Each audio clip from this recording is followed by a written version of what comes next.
Hello everyone and welcome back. Today we are doing the poem Alexandra with our teacher Ms. Rachelle Bezuidenhout from Hoërskool Rustenburg along with their Navrae and Leila Brits. Let's get started. Hello guys, let me share my screen with you.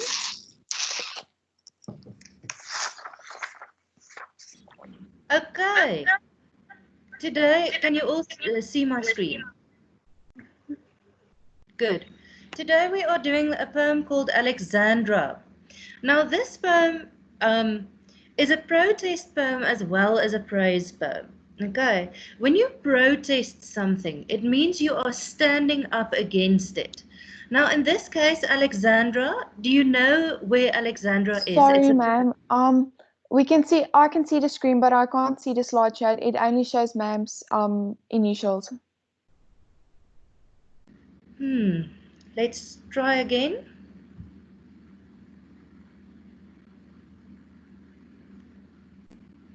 Okay. Can you see now?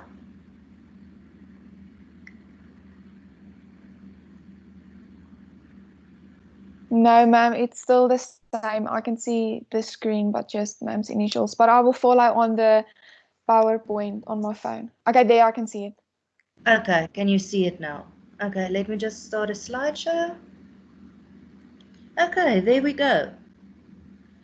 Now the poem Alexandra is both a protest poem and a praise poem. When you protest something, you stand up against it.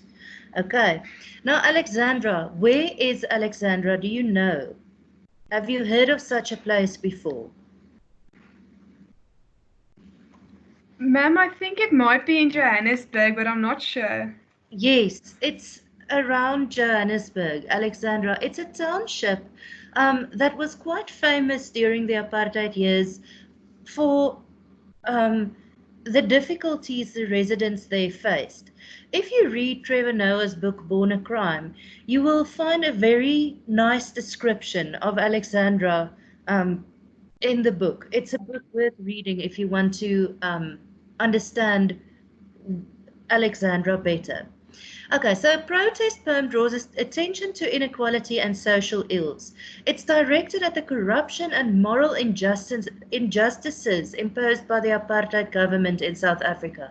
It deals with problems like squalor. Squalor means living in dirt when there's no proper sanitation. Violence, death, poverty, exploitation, and Black people's quest for identity and a sense of community. But it's also a praise poem. When you praise something, you say how good it is.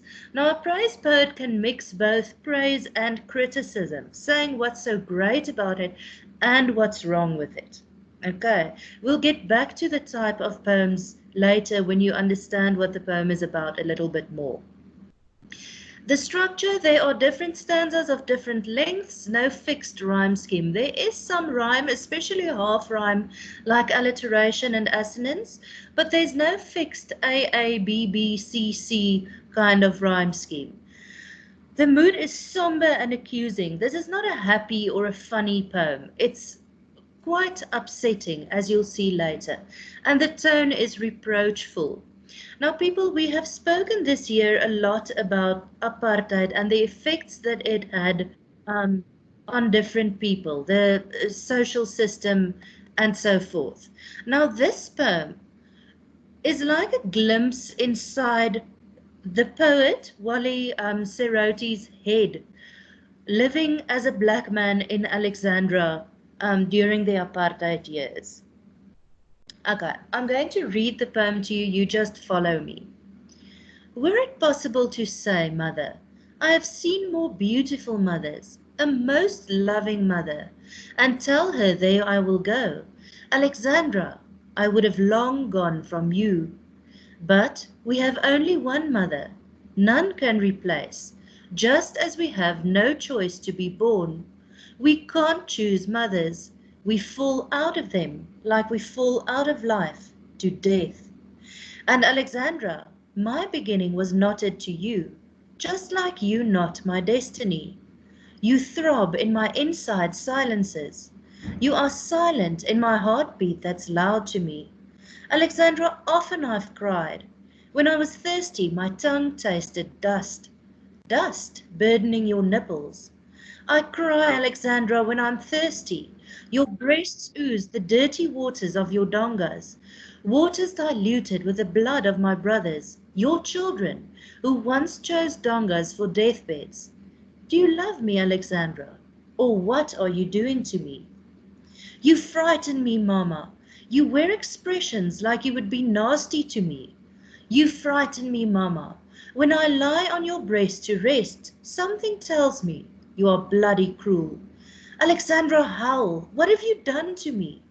I have seen people, but I feel like I'm not one. Alexandra, what are you doing to me? I feel I have sunk to such meekness. I lie flat while others walk on me to far places. I have gone from you many times. I come back. Alexandra, I love you. I know, when all these worlds become funny to me, I silently waded back to you, and amid the rubble I lay, simple and black. Okay, people, the poem is easy enough to understand. Hey, it uses very clear, simple language. It doesn't try to be fancy, and that fits in with the theme and with the last line of the poem, where he says he's just a simple person. Okay, now if you think of your mother, what do you think of? Who can answer that question for me? Ma'am, when I think of my mother, I think of a hard, a person that is warm and cares and only provides the best and wants to hold you and everything like that. Yes, a mother is a nurturing person. It is your first relationship that you have in your life is with your mother. To a baby, no one else matters. A baby until a certain age doesn't even realize whether it has a father or not. The only person in its life that matters is its mother. And that is your very first relationship. And I'm not a psychologist, but I know that if that relationship is somehow disrupted, that leads to problems for the rest of your life. Now, in this poem, Alexandra is compared to a mother. Okay, the township, the place Alexandra, is compared to a mother. Not a loving and kind and nurturing mother like the one Layla just described, but a cold and heartless one. And that affects the rest of his life. It affects his future and his destiny, the fact that he comes from this place. Now the title Alexandra is a woman's name. Actually, the township was named after the farmer who used to own the land's wife. So that is where the name comes from. It's a woman's name. So his mother might actually be named Alexandra. But this is specifically about the township, the place that he is from. Do you think, Dube, it's a good comparison, comparing your hometown to a mother? Yes, ma'am, I do believe so, because your hometown is like basically the place where you grew up, where it the place that shapes you at a very early age, and just like a Yes, mother who shapes you yes. at a early age.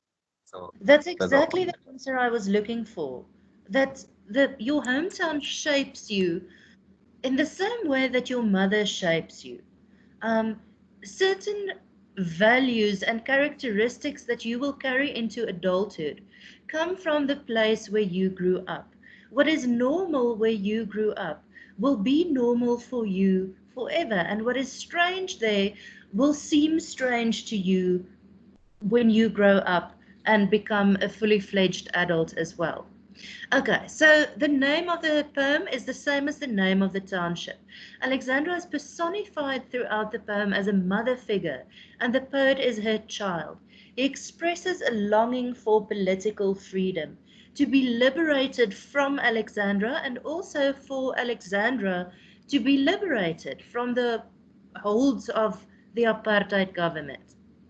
So he starts with, were it possible to say, mother, So he says, if it were possible, I would have chosen another mother. But that's not. Hey, you can't choose your mother. You're not like this little fetus up in heaven and then you say, that one, I would like that one.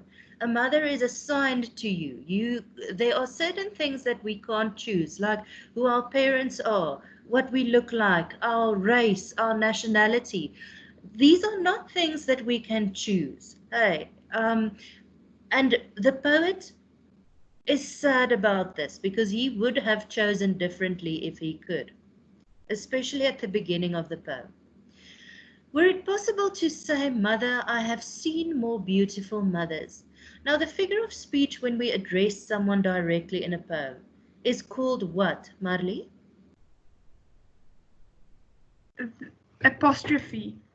Apostrophe. Throughout the poem, he addresses this mother, this Alexandra, telling her the things that he has in his heart. There's the stereotypical mother. He says, I have seen more beautiful mothers, a most loving mother. This is what mothers are supposed to be like. He implies that he has seen other places, but that Alexandra is different from those places because she is not loving and not beautiful. To a person, your mother will always be beautiful, even if the world doesn't think so, because that is the most familiar face that you will ever know, because you looked up at your mother's face when you were a baby. So he realizes that objectively Alexandra is not a beautiful place, and he has seen these beautiful places. And if he could, he would leave Alexandra and choose one of these places to live. That is basically what he says in the first stanza.